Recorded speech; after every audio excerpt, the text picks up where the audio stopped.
Magandang araw po. I-share ko po sa inyo ngayon ang simple at madaling pagtatanim ng okra sa mga bote ng mineral water. At ang simpleng tips para sa pagpapabunga ng marami ng ating mga tanim na okra. Wala kang enough space sa Metro Manila ka nakatira. Ito po, sa mga bote ng mineral water ay pwede po kayong magtanim. Una po, yung ating seeds. Ang seeds naman po ng okra ay marami po kayong mabibili. Pwede po sa SM Supermarket, sa Ace Hardware, o kaya po sa mga plant nursery. Meron po kayong mabibiling seeds ng okra.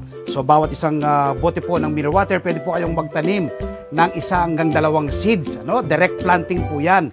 At ang magandang lupa na gagamitin, dapat po ay buwagang na lupa, 60%. Another 20% ay vermicast. Tapos sa 20% ay kokopit o kaya po ay carbonized rice hull. After 1 week naman po, tutubo na yung mga tanim nating okra. Kapag tumubo na po yan, ititiling nyo po yung kanyang soil. Gagambunin nyo po. At kapag sumapit na po sa mga 2 weeks yan, nasa 1 dangkal na po ang laki niyan. Magdagdag po kayo ng natural at organic na pataba na vermicast. Tapos kapag sumapit na po yan ng 1.5 month, magsisimula na po yung mag-flower. By that time po, magdidilig na po kayo ng binabad na balat ng saging at mag-spray po kayo ng fermented fruit juice para lahat ng ipa-flower ay matutuloy lahat at into bunga. Tingnan nyo po yung aking mga tanim na okra, hitik na hitik po ang kanilang mga bunga. So yun tingnan nyo po yung kanilang mga bunga itong aking mga tanim na okra. Hitik na hitik po hanggang sa ilalim, sa itaas. Ayan. Ito, ang dami rin po nito.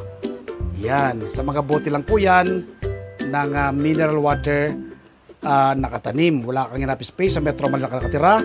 Sa mga bote po ay pwede po kayong magtanim tulad po ng aking ginagawang pagtatanim ng okra. Napakarami pong taglay na iba't ibang health benefits sa ating katawan ng okra. Maganda po siya sa mga may diabetes. Dapat po ay magkakain po kayo ng okra, kaya po ibabadyo lang po yung mismong okra, ibabadyo sa isang baso ng tubig, yung isang piraso ng okra. Tapos kinabukasan ay wala pang laman ng yung tiyan, may iinumin nyo po. Magno-normalize po ang inyong blood sugar. At kung meron kayong diabetes, ay unti-unti pong mawawala.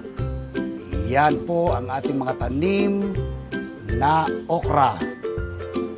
Nawa po ay nakapag-share ako ng kahit kaunting kaalaman ngayong araw na ito, yung simpleng pagtatanim ng okra sa mga bote ng mineral water at pagpapabunga ng hitik na hitik ng ating mga tanim na okra. So magtanim din po kayo, mula ngayong araw na mapanood nyo ako. Ano po bang makuha po ninyo kapag kayo nagtatanim ng sariling pagkain? Una po, makakatipid ka.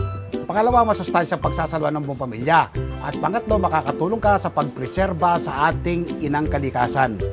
Food security starts at home. Nagawa ko po ito, magagawa rin po ninyo. Happy farming po and God bless.